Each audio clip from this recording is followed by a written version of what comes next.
Hello, everybody. Welcome to yet another wonderful keynote. This one's going to be really exciting because so many of us as consultants and educators don't know where to start. Well, Sylvia is the queen of that. So Sylvia's going to share with you, you should write a book, sharing your ideas with the world, because we all have such great ideas and we don't know how to always share them in that way. So she's going to be doing this session. Sylvia Libow Martinez, is a former aerospace engineer. How many of us can say that? A co-author of a book, an Invent to Learn, Making, Tinkering, and Engineering in the Classroom, called the Bible, the Classroom Maker Movement. Sylvia speaks to and works with schools around the world and is president of the Constructing Modern Knowledge Press, creating books and professional development, advocating using technology for learning. She is also the principal of the NSF-funded FabLearn Fellows program at Columbia University. Prior to that, Sylvia ran the educational nonprofit Generation Yes, designed and programmed educational software and video games, and designed GPS navigation and high-frequency receiver systems. Wow, that's a lot. So let's learn from Sylvia today, and welcome, Sylvia. Thank you so much for joining us. Well, thanks. I appreciate being here, and I appreciate, thanks to Lucy for setting this up and allowing all of us to talk to each other.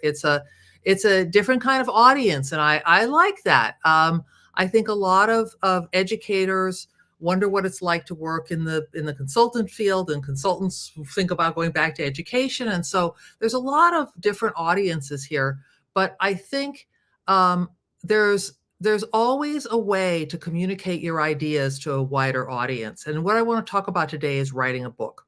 Now, of course, that's not the only way to communicate your ideas, but I think in this day and age, it's a really valuable one, and I'm going to share some ideas why. So let's see. As Julian mentioned, I'm the co-author of the book Invent to Learn, Making, Tinkering, and Engineering in the Classroom. And this was a book that Gary Steger and I wrote 11 years ago now, right at the start of the maker movement, to help educators understand not just about the maker movement, but to build a bridge between the things we know work in the classroom and these marvelous new tools that could actually support doing some things that have never been done before. And we decided to do kind of a DIY publishing. We talked to a couple of publishers, and they really weren't excited about the book. And we thought it was a very strong, very new message. So we decided to do it ourselves. And we found out that it was a lot easier than we expected, and a lot harder too, because you don't have a publisher to hold your hand. You do have to do it yourself. And then after we wrote Invent to Learn, a number of other educators came to us and said, hey, I want to write a book too. And I'm like, look, I'm an engineer. If I can write a book, you could write a book. And they're like, yeah, but I don't want to do all that other stuff. And so we started a publishing company called Constructing Modern Knowledge Press to enable other people to share their ideas with the world.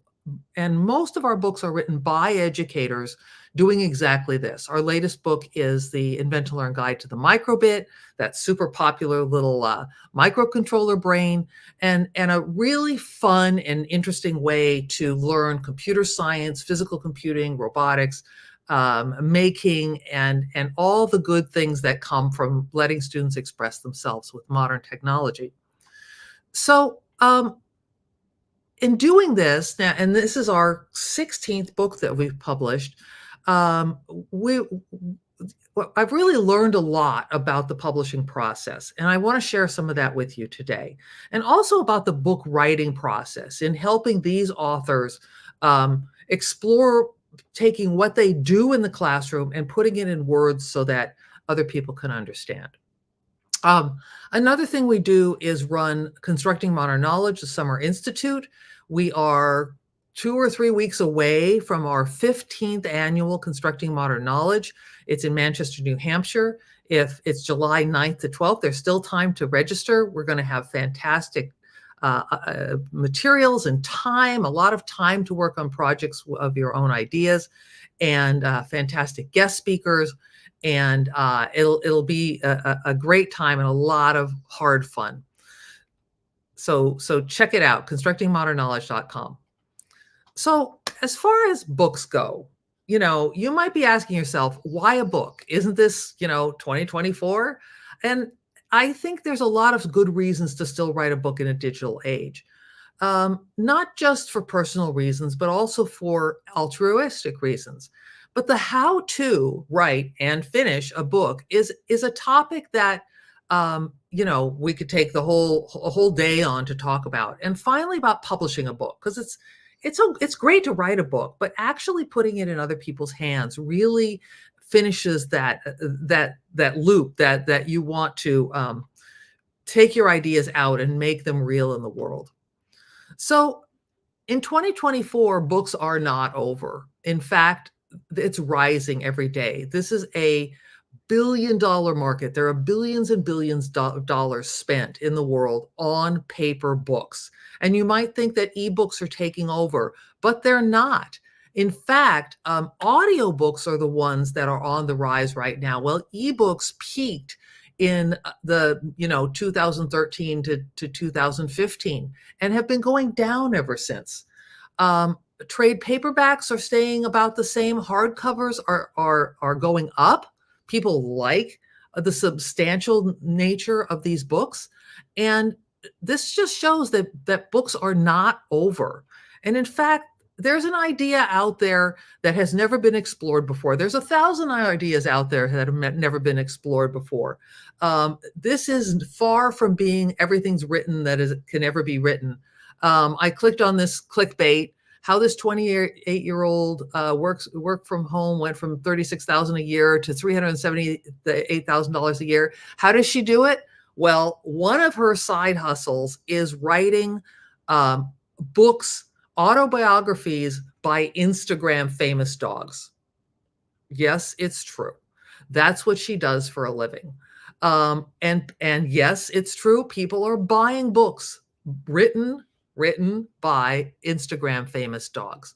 So there are people out there who are looking for new and different ideas, and those ideas can be yours. So can you write a book? Absolutely. Will it make a lot of money? Nope. But should I write a book? Absolutely. You never want to start out writing a book for the money. It's just, sure, you could be the next Stephen King, but probably not. And I'll go through some of those stats a little bit later. But there are a lot of reasons why you should write a book. So I asked ChatGPT, because that's what you do these days. It shared its usual kind of boring and anodyne kinds of responses. You can share your expertise. You can contribute to the field. You can earn additional income, blah, blah, blah. But I think there are more interesting and deeper reasons to write a book.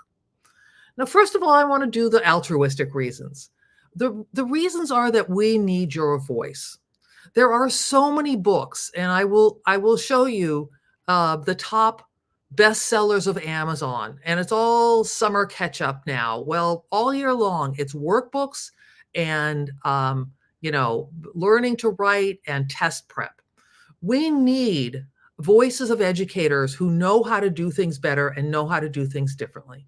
You can share what you know because of your expertise, and sharing what you know helps develop your expertise. It's this wonderful virtuous cycle, and it will help other educators who may have the same beliefs as you, may have the same goals as you, but may not have the experience that you do.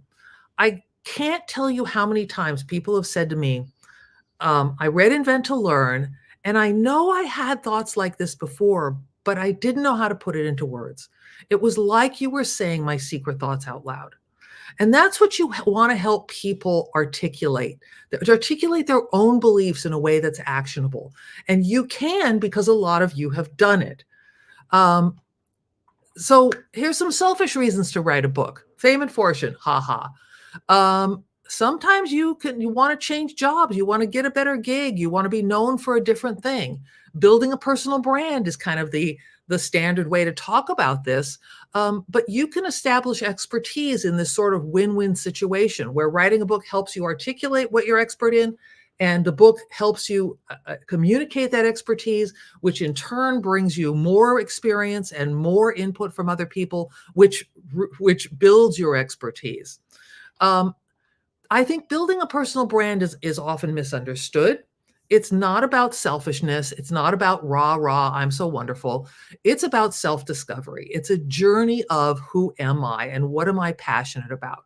It doesn't mean you have to sell something, but it does mean exposing your ideas to the outside world, because that's the way that you test this personal brand to make sure it's coherent, that it means things to other people, and it's meaningful to you. Um, so I found this quote from the Dalai Lama, wise selfishness.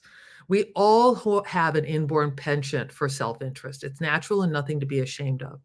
But a truly enlightened self-interest also means recognizing that acting in generous and altruistic ways makes you happy than solely being out for yourself does. So I think that selfishness is looked on, especially by teachers who tend to be humble and generous and always giving credit to other people, that selfishness, it feels like bragging, that articulating your own ideas feels like unnecessarily saying, I'm so wonderful and important and smart. But I don't think that's true. I think that a personal brand is about the beliefs and expertise that you have and what the value is you can bring to other people.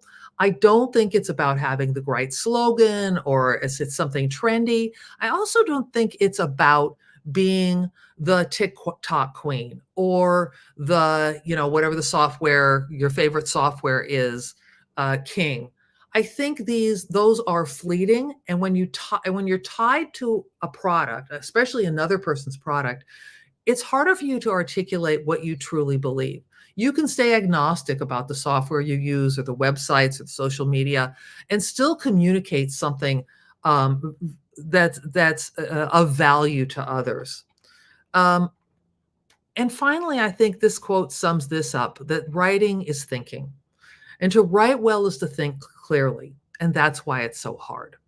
This process of writing will help you do all the other things you want to achieve with building a personal brand or writing a book or communicating ideas to others. And writing is hard. There is no sugarcoating it. It's about self-revelation. It's a process. It's about facing your fears. It's about listening to those or not listening to those voices in your head that say, I'm not good enough. I'm not interesting enough. I never have the right words. This has been said 1,000 times before.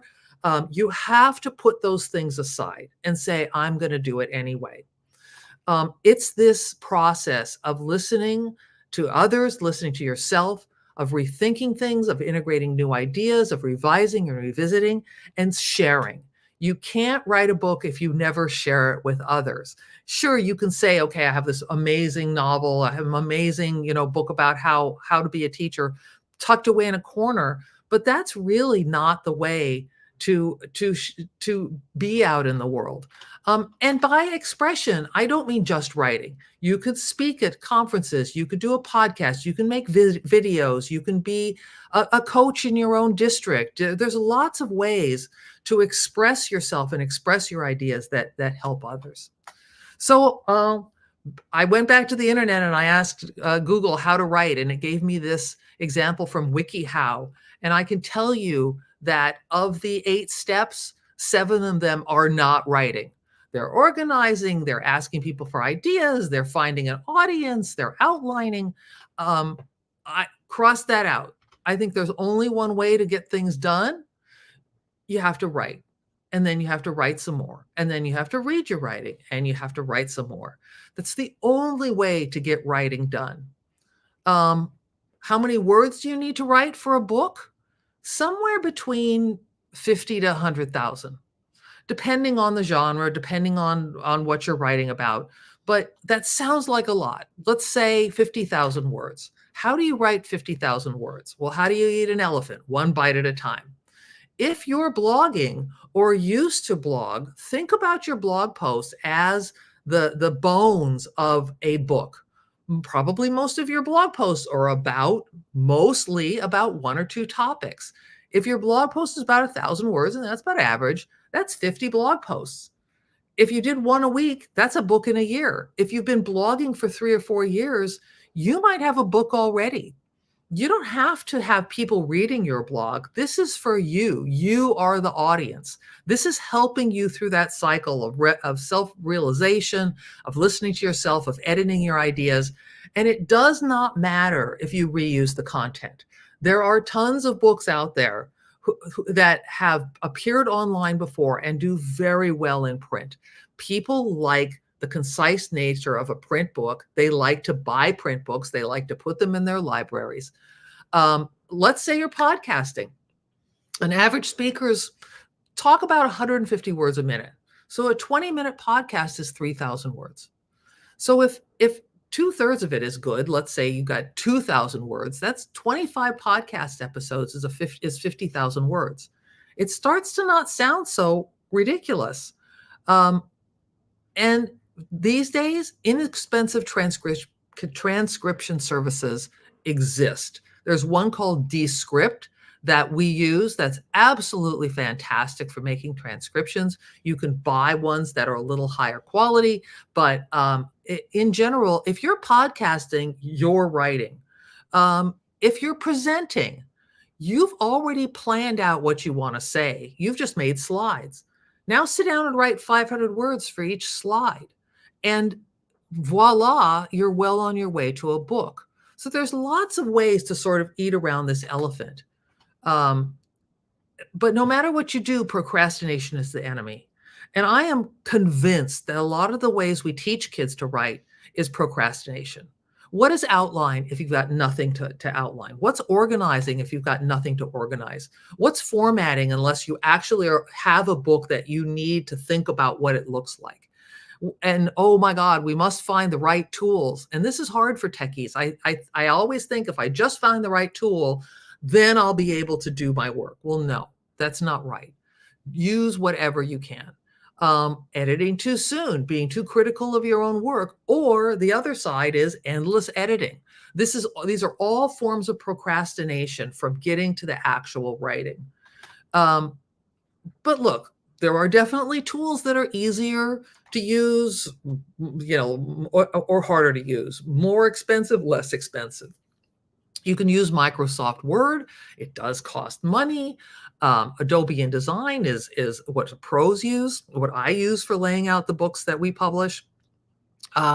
Google Docs is free. It's great for collaboration, but it's terrible for layout and not so good for graphics. So all of these things you shouldn't worry about. If you have a lot of stuff already in Google Docs, start there. It's fine. Get what you think is a good chunk of the work done, and then you can move to something else. It's absolutely not a problem. And in this digital world, you may be thinking, why even write a book? Why do people need these things to hold in their hands? One is that an author is considered an expert. Being an author is a form of expertise that's still valuable in 2024. And even though blogs have sort of hit their peak, being a book author can take your blog and add that other element of expertise. Now, you could just make an ebook. Why not just put a free PDF online? But if you've done all this hard work, you may as well make a print book too. And nothing is stopping you from writing on all these platforms. You can have an ebook, you can have a blog, you can have a print book, and they can all be about the same thing. They reinforce each other. So, but really, how do I write a book and get it to other people? I'm sure you've heard, you absolutely have a publisher. You can't write a book without a publisher. To get a publisher, you need an agent. I need like editors and typesetters and illustrators and publicists and all these other people who are going to help me get it out to the world. But times have changed. You used to have that. All those people, all those gatekeepers would stand in the way of between you and the public. The traditional book publishing pipeline is the writer writes a book, finds an agent.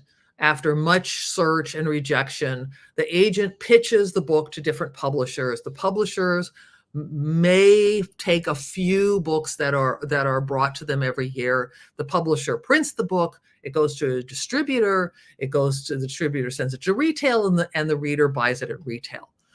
All that has changed. There are multiple publishing paths now. This is a chart you don't have to read about these different publishing paths. And yes, there are still 5 big publishers in the United States. There used to be like 20, but they've all like consolidated. They do need an agent. It's mainstream topics. They go to bookstores. But there are smaller publishers that don't require an agent, especially in niche genres like education.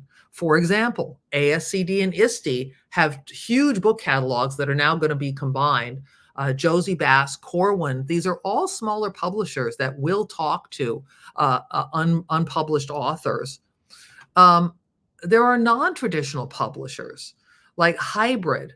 Sometimes, if you have to pay for services, that's called vanity press, and you can avoid that. There's DIY, which I use, where the author manages the publishing. And there's social. You can write online. You can put up a tip jar. You can, have a Medium blog and ask, and have it be private or for pay only. But the elephant in the room of books is Amazon. Amazon sells $28 billion in books every year. Its share of the US print book market is 40%. It's a little less in other countries, but rising. Its share of the ebook market in the US is 85%. They act as the publisher, distributor, and the retailer. So they've cut out all the money parts of the publishing cycle. But we have to look squarely in the eye at the truth and say that the average book on Amazon sells about 200 copies the first year and less than 1,000 over its lifetime, which means that for every Stephen King that's selling 2 million, 20 million books, there's a lot of books that are selling dozens, if that. Like I said, this is not the way you get rich. But there's one very important fact here is Amazon makes DIY publishing possible. They own what they call a vertical called KDP, where you can upload your work and publish it on Amazon directly and publish it to the rest of the world. And using these tools makes DIY publishing possible. So this traditional book publishing pipeline gets cut down to this: writer to retail to reader. And it's so much simpler and so much more, open to all kinds of different writers who might find all kinds of different readers. So DIY publishing, what's that? It uses a process called print on demand. You upload a PDF, you select what size it's going to be, whether it's an ebook, a paperback, or hardback. On the Amazon website, you do this. You can, when you push publish, the book goes to Amazon and is always in stock. Amazon just waits till it gets an order, and then it prints the book that your customer orders and sends it. So you don't have to buy like 10,000 books and keep them in your garage and like set up a website and with a pay account and put them in an envelope and mail them out. You do not have to do that. Amazon does everything for you for free-ish. I'll show you the cost breakdowns, but it's a very good deal. The cons are you're on your own. You don't have a publicist. You don't have a publisher. Even though they may not do a lot for you, you still have to take the initiative and wake up every day and go, okay, what am I going to do on my book today? There's some limitations. Print on demand, you can't do fancy color. You can't do fancy bindings. And because there's a lot of print locations all over the world, sometimes the colors, the blue is a little bluer, the greens aren't quite as green. It's not going to be like a perfect coffee table book that costs $100, but it's really easy to do. So these DIY platforms, there's multiple DIY platforms. Owned by Amazon is Kindle Direct Publishing. That's also print books, not just for Kindles. Ingram Spark is owned by Ingram, which is the largest library and book distributor in the world. There's ebook only DIY platforms, but I use primarily KDP, Kindle Direct Publishing. Why? It's the easiest. It's the fastest way to get a book on Amazon, which is the biggest marketplace. It's free to upload a book. It's free to revise the book. You just pay the cost of the book. If you want to see a proof, meaning a work in progress, they send it to you. They'll even make the cover up. You just push a button and go, make a cover. It'll make a cover. It's not a great cover, but it will send you a book with a cover, and you can look at it and go, wow, it's a book. Now I know what I want to do. Now I know where the picture should go. Now I know that's a terrible font. They have easy use templates. They really do a good job. Now, what do you get? It's not for free. They do take a cut. So if you price a book, that's called the retail price, they sell it, they subtract their print cost, which can range from a couple dollars, $5 or $10, depending on its color or not. They get 40%. So let's say it's a $20 book. It costs, let's make the math easy. It costs $4 to print. No, I didn't make the math easy. Let's say it's a $22 book and it costs $2 to print. That's $20. They take 40% of that. That's $16. No, $18. No, Jesus Christ. What am I doing? They take 40%. You get 60%. So they take $6 and you get $14, right? Something like that. Hopefully I did the math right. So even if Amazon discounts your book, so you'll see a book on Amazon, and it'll say normally $22, and they have a slash through it, and they sell it for $6. You still get the price they promised you. It's kind of amazing. Now, if you want to calculate your book, if you've already got a book and you think it's about 200 pages, how much is this going to cost? You can go to a calculator right on the Amazon website, search for calculator, it'll bring it up. You input the page count, whether you want black and white or color. And for example, you can see there's a big difference between color and black and white. For like a 200-page book, it costs $3.25 to print it in black and white. In color, it costs $8.05. The difference is quite extent. It is quite a bit. So, you know, if you want to make money, maybe you go black and white. If you want a beautiful book, maybe you raise the price. All of these things are variables that you can play with later down the line when you've written your book.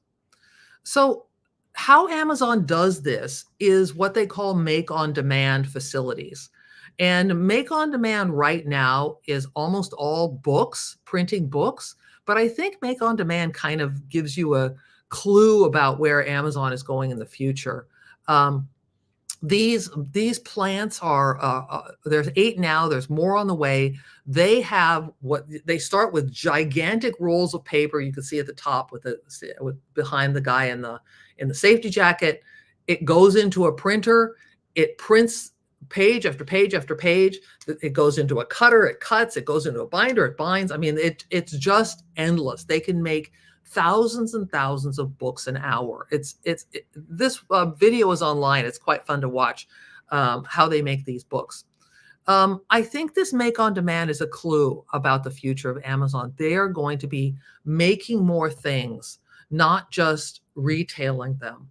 And the books, just like they got started with books, they are starting with books on this whole new future of how Amazon is going to work.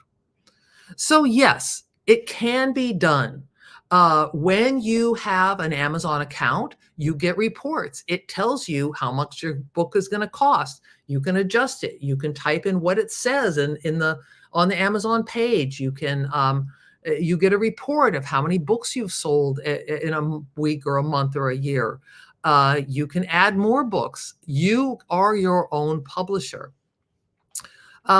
You know, one of the first books that Constructing Modern Knowledge Press published was by Josh Berker, The Invent to Learn Guide to Fun. And he tweeted this a couple years ago. He looked up on worldcat.org, which is a website where you can see which libraries have books in stock. And he found his book in 57 libraries. And this is a book that we published only through Amazon, but still it made its way through to libraries all over the world. Invent to Learn is in hundreds of libraries all over the world. This DIY publishing is not second rate. It's not for junk. It's not a vanity press. It's a real publishing opportunity for anybody. Other things to know. the ISBN number is what's in the front page, the first page of the book. There's an ISBN number. It's a worldwide book ID number, and there's two ways to get them. One is you buy them. The other is you take the free offer from these online publishers. They will give you a free ISBN number, but then the book belongs to them. You cannot take your book away and republish it in a different way. It's worth it to buy your own ISBN. I know it's like it can be $100 if you're only buying one. If you buy 10, it's cheaper, but it's worth it to own your own book. The other thing to think about is if you're a publisher, you have to set up a bank account with these companies. Because if you sell books, they want to pay you. They'll send you a tax statement. But, if you're setting up, for example, a book as a class project, you may want to think hard about connecting your KDP account to your Amazon account, connecting it to your own personal bank account. You don't want to get stuck in a situation like I saw this headline a couple of months ago. Parents file $1.16 million lawsuit accusing Quebec teacher of selling students' artwork online. Now, I don't know if this teacher had evil intents or not, but he was taking student artwork and putting it up on one of these sites that you could print coffee cups and T-shirts and things like that, and selling it without any attribution. And no one really knows if he made any money or not, but the parents are suing him. You don't want to be in that situation. You want to be upfront, crystal clear. If you're printing class notebooks, if you're printing all this stuff, it looks like an easy solution, but there's a back end where they want to tie it to one person's tax account and one person's Amazon account. So just be careful and think it through before you go down that path. Nobody wants to be sued for $1 million. And also, you may think, I can't figure this out on my own. There are lots of people who will gladly take your money and sell you packages of editorial and graphic services. They don't necessarily know what they're doing, especially in a niche like education. They may not necessarily be honest. You have to do your homework, just like anything else. You have to think hard about what you can do for yourself, and then think about, well, if I need to hire an editor, I can hire an editor. They don't need to have like a fancy package of services. You can, if you do get outside help, you want to expect to pay for it. If you pay someone to make a cover, you're going to pay that person to make a cover, but you're going to own the cover then, instead of having them own it or something. You do not want to fall for any of these fake awards. Just like when you get the Who's Who email, you've been inducted into the Hall of Fame. Your book has been given this award. No, it hasn't.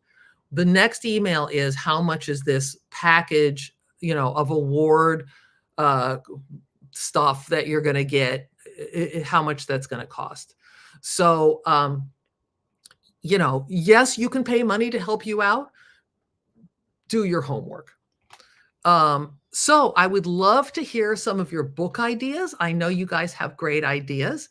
And if you'd like to share them with me, feel free to, and you're maybe watching this at a later time, feel free to hit me up at the contact link that's, I'm sure, somewhere in this, in Lucy's amazing schedule and conference organization. Okay, somebody said put them in the chat too. Yes. I don't know if people can talk. I've been talking for a half an hour. Can people talk, or do we just want to do things in the chat? Hi, Heather.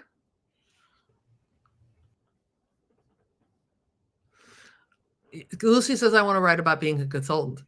Look, I think that's a really interesting topic. I think people devalue, consultants, because they're like, oh, you just dip in for the easy parts and then you leave and we have to do all the hard work. And, I know there's stuff that you've learned over the years that would be very helpful to people. But maybe we need a new title. Yeah.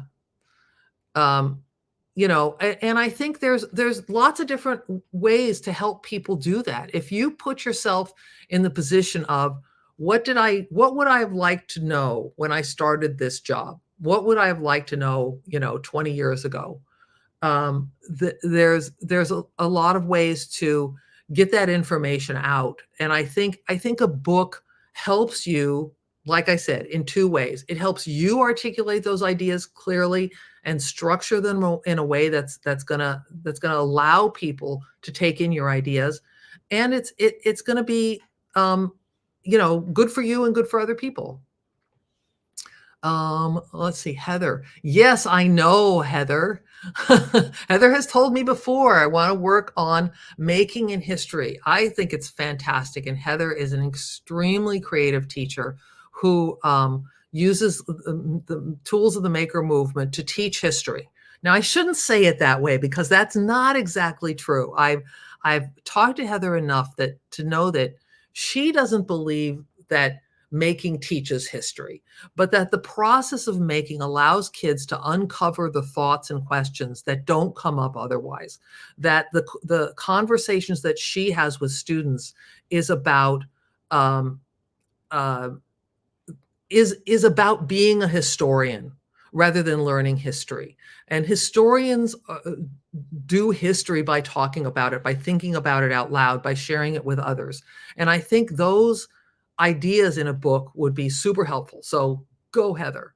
So I want to write about online teaching and learning, especially online professional learning. Very timely. I know people, it's like the pandemic's over, Zoom, where I'm never going on Zoom again, but I think that online teaching and learning is here to stay. And there's certainly something new to know that's not just out of the heat, out of an emergency situation that we can put a lot of thought into. And I would highly encourage you to think through that. Like, what is it that people need to know above and beyond the tools? Lucy says, content area teachers need how to integrate making into content areas, especially in high school. The high school making, I think, is some of the most interesting areas that people could dive into, because you have incredibly capable kids and who want to do things, who are passionate about things. And how do you merge that without adding more and more and more to the curriculum? How do you do that in a real school?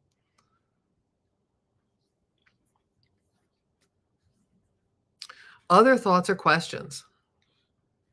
Well, if there aren't any, I want to wrap up just by thanking you guys for showing up. It's always a good thing. I want to remind you to go to cmkpress.com and take a look at the books that we have about teaching and learning, and get in touch with me if you have ideas, and also to think about coming to Constructing Modern Knowledge Summer Institute. This is a once-in-a-lifetime opportunity, and I mean that literally, because this is going to be the last one. We've decided to do something different with our lives in the summer, and this is going to be the last Constructing Modern Knowledge, and it's an absolutely fantastic event where you take a deep dive into what project-based learning really looks like when you have time and materials and expertise embedded into the community. Plus, we have fantastic speakers. Heather gives a shout out for CMK is the best PD I've ever done. Yeah, Heather. And we also have a fun time. We have great social events, and it's July 9th to 12th in Manchester, New Hampshire. The website is right there, constructingmodernknowledge.com. Thank you, whatever magician elf put that up. And thank you, Julie. Is that you, Julene? It was me. Lucy and I have been working magic behind the scenes the whole time. I'm telling you about it. You guys have done amazing work, and thank you so much. Well, we are so appreciative, Sylvia, of you sharing your wealth of wisdom. This is such great knowledge for those of us who thought about it. Often we just don't think our ideas are good enough, and you were very encouraging, and you also gave some fabulous advice that was like, wow, they do that. They own the book if you use that ISBN number. Who knew? So yeah, thank you for sharing all this. Right? If what they say, if it's free, there's Yes. there's never a free lunch, right? Nothing's free. Well, Nothing's thank you for so free. much. You've been amazing and awesome. We appreciate it so much and hope to see your future. Okay. Thanks, guys. Bye. Bye, everybody. Bye.